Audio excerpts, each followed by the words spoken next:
Alors là, sur un vêtement à 1 € c'était jackpot. Il y a quand même du boulot, quoi. Parce que si c'est ça, bah je pourrais rien faire. Voilà. Là, on est quand même un peu large. Ok, là, c'est le moment qui me fait le plus peur. Donc voilà, j'espère que ça va bien se passer. Vous allez peut-être me voir souffrir, on verra. Petit changement de programme. Non, il reste plus qu'à faire la petite finition.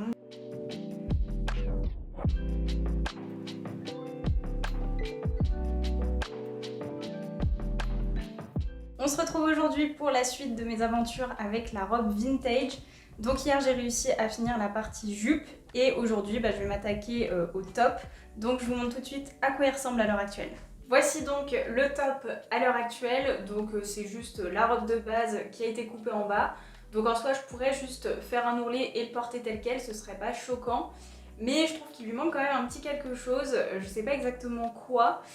Donc là je suis encore un petit peu en train de réfléchir, mais je pense qu'il faut que je retravaille au niveau de l'épaule parce que c'est quand même un petit peu grand et je pense que le fait de le recentrer un petit peu, ça va déjà faire beaucoup au niveau de l'allure.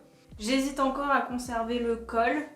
En tout cas c'est sûr que voilà, la patte de boutonnage devant va rester, donc à savoir si j'enlève la partie col et je garde seulement le petit pied de col ou si je conserve tout. Et je pense qu'il faut quand même que je le recintre un petit peu. Bien évidemment, je vais enlever les petits passants de ceinture qui traînent et la fausse poche qui est toujours accrochée en bas. Donc voilà, je vais y aller un petit peu à tâtons. Vous allez vraiment voir toutes les étapes de ma réflexion petit à petit. J'espère que l'inspiration va venir. Alors ce que je vais faire en premier, c'est que je vais déjà marquer avec un stylo effaçable l'endroit où je veux que mon épaule s'arrête.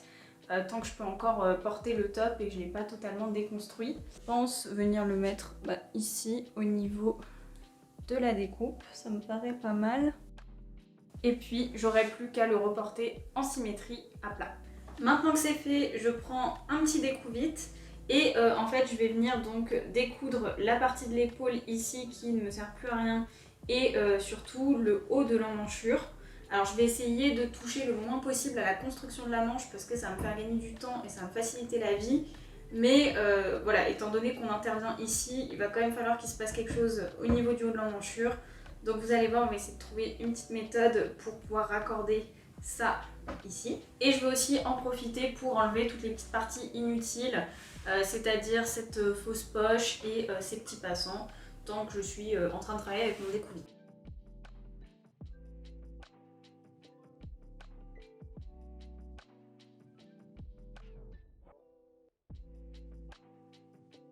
Ça y est, je viens de finir la première manche, donc le résultat est plutôt pas mal. Par contre, je viens de me rendre compte d'un petit souci, c'est que, comme vous pouvez voir, l'emmanchure descend assez bas. Donc là, c'est pas gênant parce que le modèle est assez ample. Mais si je veux le cintrer, par exemple comme ça, et ben là, je peux plus du tout lever le bras, j'ai plus aucune aisance. Donc tout simplement, je vais me débarrasser des manches. Ce sera plus simple, ça me permettra de faire plus de modifications sur le top et au moins je suis sûre que je serai à l'aise dedans et que je pourrai bouger, ce qui est quand même essentiel.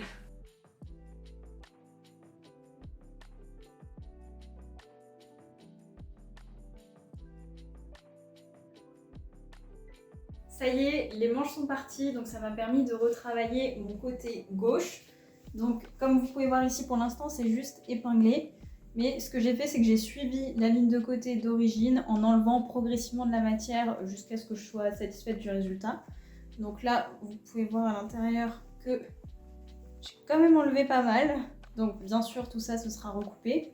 Et là, ça vous fait un petit avant-après puisque ce côté-là, j'y ai pas encore touché. Donc vous pouvez voir que c'est vraiment beaucoup plus large que ce côté-là, qui est maintenant bien ajusté. Donc maintenant ce que je vais faire, c'est que je vais tout simplement reporter le travail que j'ai fait ici de l'autre côté pour avoir un top qui est symétrique. Et ensuite je vais réfléchir à ce que je pourrais faire avec ces parties-là au niveau de l'épaule pour améliorer un petit peu le tombé. Quand vous faites des retouches comme moi sur un vêtement qui est symétrique, vous allez donc travailler d'un côté, probablement faire les ajustements sur vous ou sur quelqu'un d'autre. Donc c'est pas mal de boulot.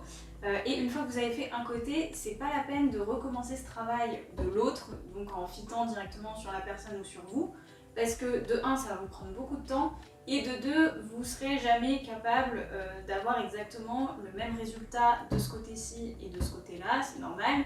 Mais alors du coup, comment est-ce qu'on fait? Il y a une méthode très simple, je vais vous la montrer tout de suite. Donc je commence déjà par marquer ce côté, parce que comme vous pouvez le voir, pour l'instant c'est juste épinglé, donc si j'enlève mes épingles, je perds totalement ce que je viens de faire. Donc je prends juste un stylo effaçable, une craie, voilà ce que vous préférez tant que ça se voit. Et je viens marquer, faire des repères sur ma pliure, voilà, à intervalles réguliers, à peu près tous les 3 cm on va dire. Je m'assure simplement que je marque à la fois sur le devant et sur le dos, donc des petites encoches un peu à l'horizontale. Et donc, seulement une fois que j'ai fait ça, je peux enlever mes épingles.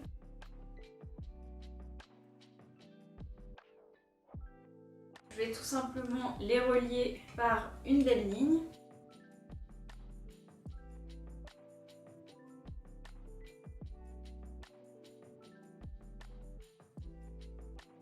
On n'oublie pas de rajouter 1 cm de valeur de couture vers l'extérieur du vêtement parce que sinon, si vous coupez directement sur cette ligne, vous allez vous retrouver avec un vêtement qui va avoir perdu au total 4 cm, donc ça vous fait perdre presque une taille. Forcément, sur des modèles ajustés comme ça, eh bien c'est la mauvaise surprise parce qu'on ne rentre plus dedans.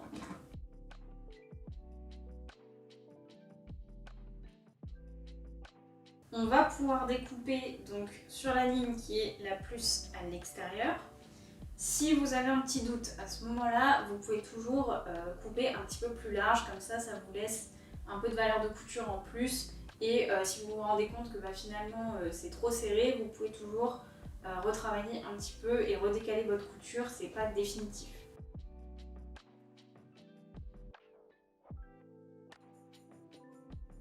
Et là maintenant on va faire en miroir. Donc là l'important c'est déjà de marquer le milieu dos.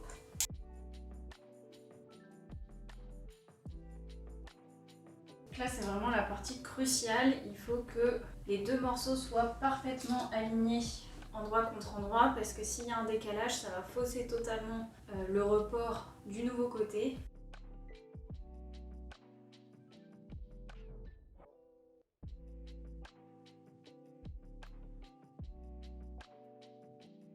Voilà, donc là normalement on est bien aligné, donc je vais pouvoir venir suivre le contour qui a été recoupé et marquer au stylo magique sur l'autre côté du dos.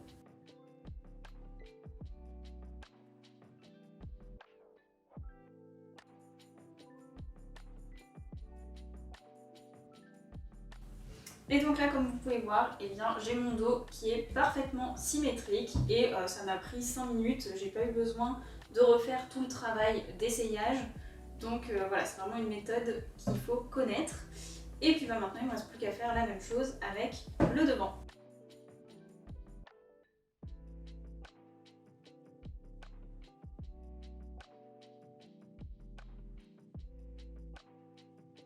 Donc maintenant, je vais tout simplement surfiler les nouveaux côtés que je viens de créer. Et ensuite, on va les assembler comme des côtés classiques, hein, le dos sur le devant, endroit contre endroit, on pique à 1 cm et c'est fini.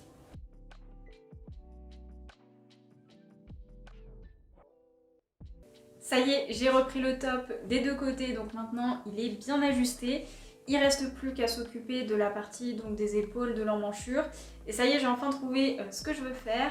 Donc je vais tout simplement venir un petit peu réduire la largeur de l'épaule au niveau du dos comme j'avais prévu initialement quand il y avait encore les manches.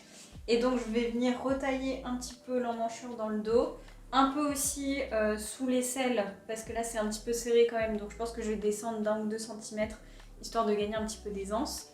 Et par contre sur le devant, je ne vais pas du tout toucher à l'excédent de matière, je vais simplement passer un petit fil de fronce au niveau de l'épaule et tout simplement froncer la partie du devant pour qu'elle vienne s'aligner parfaitement avec la partie du dos. Donc je vous montre ça tout de suite. J'ai donc tracé la nouvelle emmanchure du dos. Une fois que j'étais satisfaite, je l'ai reportée de l'autre côté en miroir, exactement comme on avait fait pour les côtés du top. Et donc maintenant, j'ai plus qu'à couper ici pour avoir une symétrie parfaite.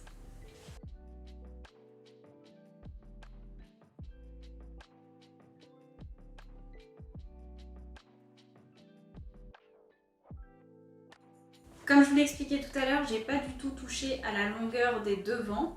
Donc il va falloir que je passe 2 fils de fronce voilà, dans les 5 mm par rapport au bord pour ensuite pouvoir tirer dessus et froncer la matière pour qu'elle vienne se mettre à la même taille que l'épaule du dos.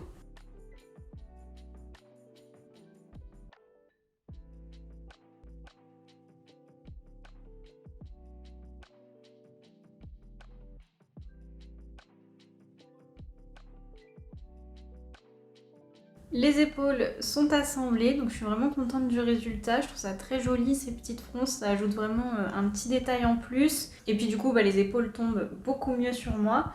Donc là, il reste plus qu'à faire une petite finition autour de l'emmanchure. Donc je vais tout simplement poser un petit biais, exactement comme j'ai fait ici pour la taille de la jupe. J'ai fini de poser le petit biais de finition autour de chaque emmanchure.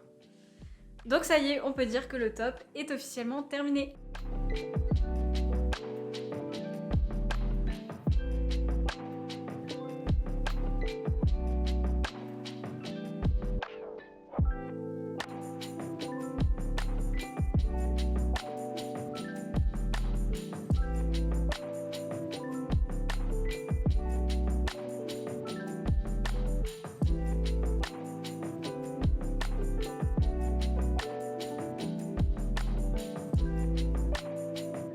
On se retrouve sur mon fidèle canapé pour quand même apporter une petite conclusion à cette transformation de robe vintage. Alors je suis vraiment contente parce que j'ai réussi à conserver l'esprit général de la robe qui me plaisait tout en la rendant plus moderne et surtout beaucoup plus facile à porter au quotidien. Alors vous l'avez vu, cette vidéo était un peu différente de d'habitude dans la façon dont je l'ai tournée. Alors je dirais pas qu'elle était moins travaillée, mais en tout cas un petit peu plus spontanée dans les éléments que j'ai choisi de vous montrer. Parce que je voulais vraiment vous emmener dans les coulisses de ma réflexion, voilà ce que j'ai tendance à faire en amont des vidéos. Là je voulais montrer en direct toutes ces étapes de recherche, de réflexion, de tests qui des fois ne marchent pas, donc il faut trouver des solutions, il faut s'adapter. Et je trouve que c'est aussi ça l'intérêt de la couture, c'est de faire des expériences, de laisser parler sa créativité, de pas hésiter à changer d'avis surtout. Vous l'avez vu, je l'ai fait plein de fois dans cette vidéo parce que des fois on a une idée en tête et puis petit à petit ça prend forme et on se rend compte que finalement ça correspond pas à ce qu'on imaginait, donc il faut pas hésiter à changer. Donc voilà, j'espère que cette vidéo vous aura inspiré et donné envie d'expérimenter à votre tour,